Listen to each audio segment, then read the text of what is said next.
امید اور حیا اپنی ناقص نماز، ہماری تو نمازیں بہت ناقص ہوتی ہیں، ٹھیک ہے،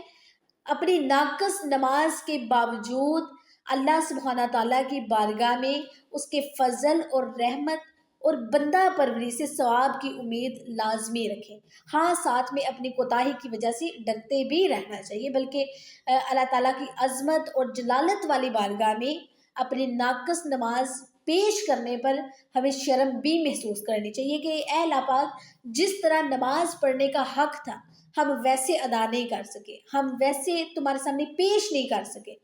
تو تب ہمیں جب ہم اللہ تعالیٰ کی بارگاہ میں اپنی نماز پیش کر رہے ہوتے ہیں تو ہمیں شرم اور حیا سے پانی پانی ہو جانا چاہیے۔ دل کی حاضری کے لیے اپنی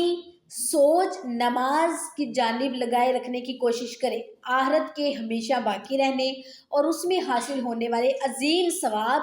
اور دنیا کے ختم ہو جانے اور دنیا کی خرابیاں، دنیا کی خامیاں اور آفات کا خیال کریں۔ پھر سوچیں کہ دنیا کے بادشاہوں، عہدے داروں کے پاس جاتے ہوئے تو دل اور دماغ بہت حاضر ہوتا ہے، تو جب آسمان اور زمین کے حقیقی مالک، سچے بادشاہ، قادر مطلق، خالق و مالک کی بارگاہ میں حاضری کے وقت دل کیوں حاضر نہیں ہوتا، اس کے بارے میں لازمی سوچیں۔ سمجھ کر نماز پڑھنے کے لیے طریقہ یہ ہے کہ نماز میں پڑھی جانے والی صورتوں، آیتوں اور تسبیحات کا ترجمہ اچھی طرح یاد کر لیں